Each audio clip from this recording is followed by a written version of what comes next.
What a gorgeous day for a drive to the mountains. But I was headed the other direction. One of the very best things about living in southern Alberta is you've always got options. So today, I headed east. A Chinook was blowing in, and here at McGregor Lake it was blowing in pretty hard.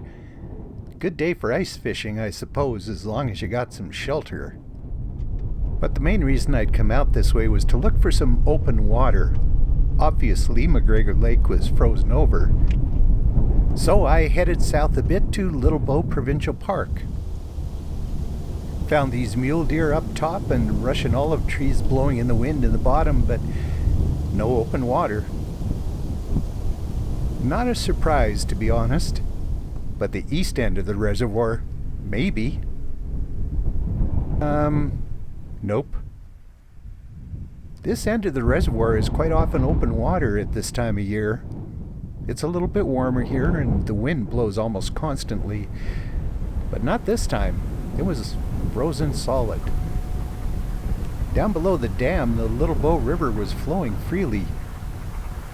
Lots of ducks down here taking advantage of this ribbon of blue flowing through all that gorgeous amber grass. But it wasn't quite what I was looking for. So I drove up onto the South Ridge to kind of scout things out. It was gorgeous, and on another day I'd have just continued on. But looking back at the reservoir, I thought, I'm going to give this one more shot. I'd noticed as I drove across the dam that there were a lot of pressure ridges out on the ice. The water was bubbling up and turning the ice below beautiful green. But by the time I found a place to park and put on my cleats, the clouds had moved in. Still, no, that sound you hear isn't my belly rumbling. That's the ice talking. That warmish wind was causing the ice to expand and contract, flex. That's what was making the sound, and the pressure ridges. It kind of sounded like it was complaining, and I gotta admit it was a bit disconcerting to walk around on it. Sometimes I could even feel the vibrations. Especially when I was laying down to get a low angle. They went right through my body.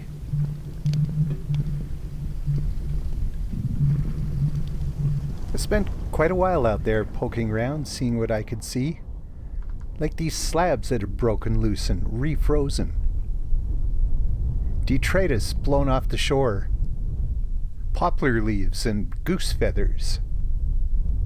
And then finally, the sun came back. It spread beautiful warm light across the frozen reservoir. But that ragged ice never stopped complaining.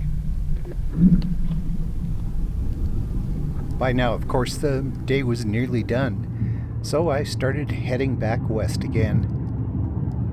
Those beautiful Chinook clouds arched across the western horizon, and as I drove along and the sun got lower, it lit them up from underneath.